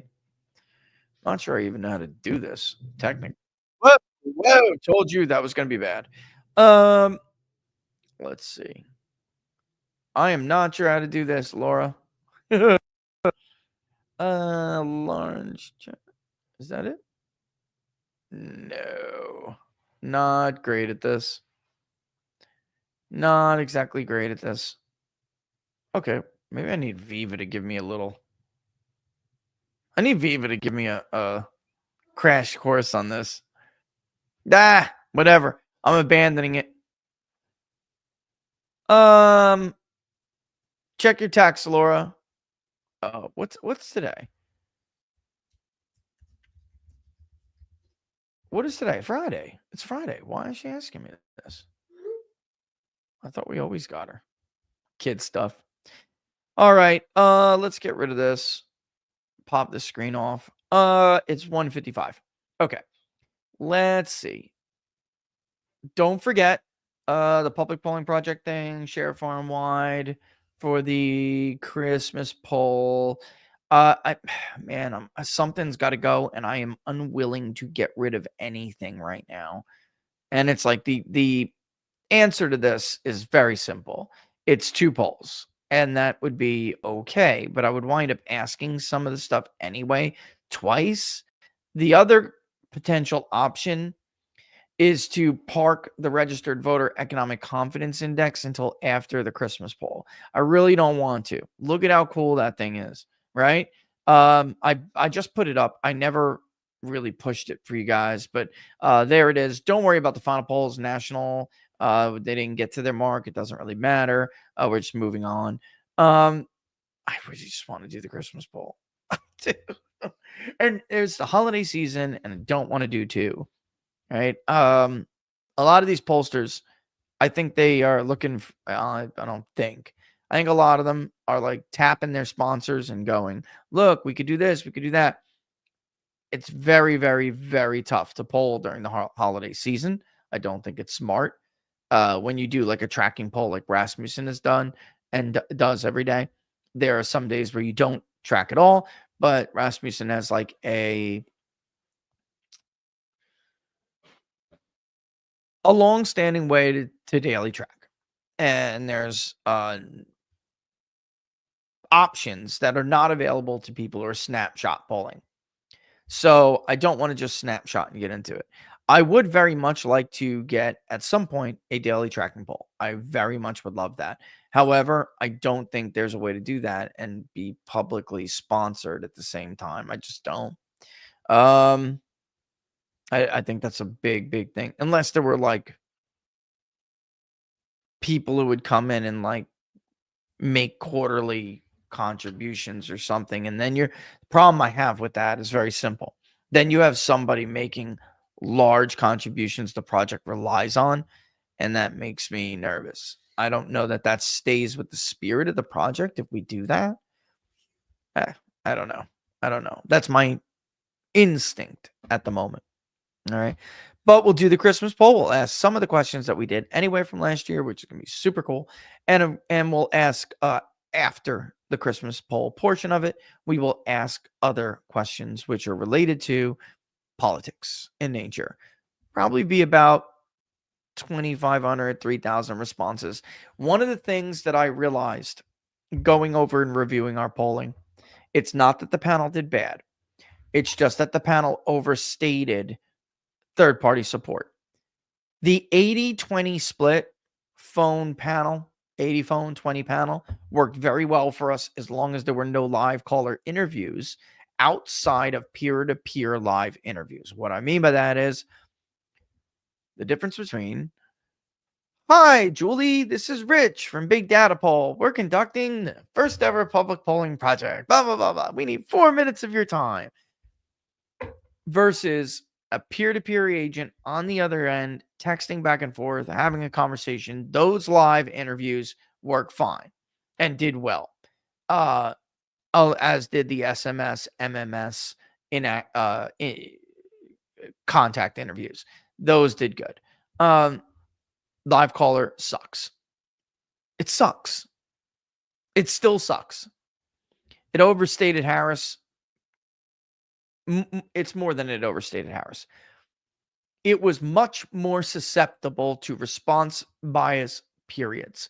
And Harris's lead, which was Harris's support, which was already overstated in live caller, would be exaggerated, exacerbated, and was even worse. It would exacerbate the response bias, which would further exaggerate her support.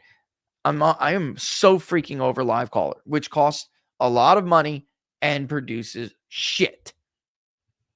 That being said, the SMS was great.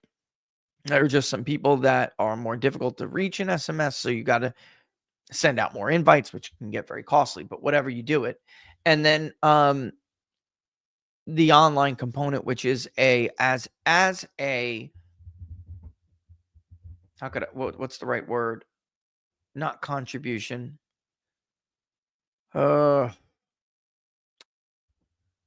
What's the right word here, guys? When you kind of just, I can't think of the word I'm looking for. It's driving me nuts.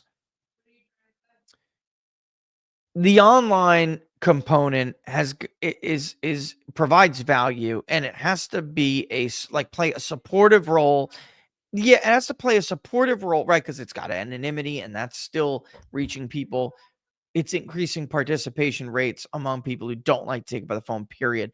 But it's got to be more like it complements. It's more like a complementing role than a primary role. So like an 80-20 phone online split is the right way to go moving forward. That would have reduced our third-party shares a little bit. Excuse me, just a little bit. And it didn't need to be much in order to sometimes increase Harris's level of support in one state. For instance, if the third-party vote share was just like a little bit less in North Carolina, Harris's support would have been more accurately measured. It was 47.7. We were at 47 flat. Now, of course, I'm making a big deal over less than a point, but it does matter because it's a consistent thing. So it was like systemic. It's a systemic problem because you can see it everywhere. Different states, national, no matter what survey, content, That was the issue with that panel. Same thing, by the way, Pennsylvania, 48 flat. It would have been just a little higher, would have got closer to it. So if we do the 80-20, it reduces that third-party vote share by a little bit. Then we would have been right on the money. I don't like what's called chasing the weights, or what I call chasing the weights. I pretty much made that up too. So if anybody says anything, you know it came from me.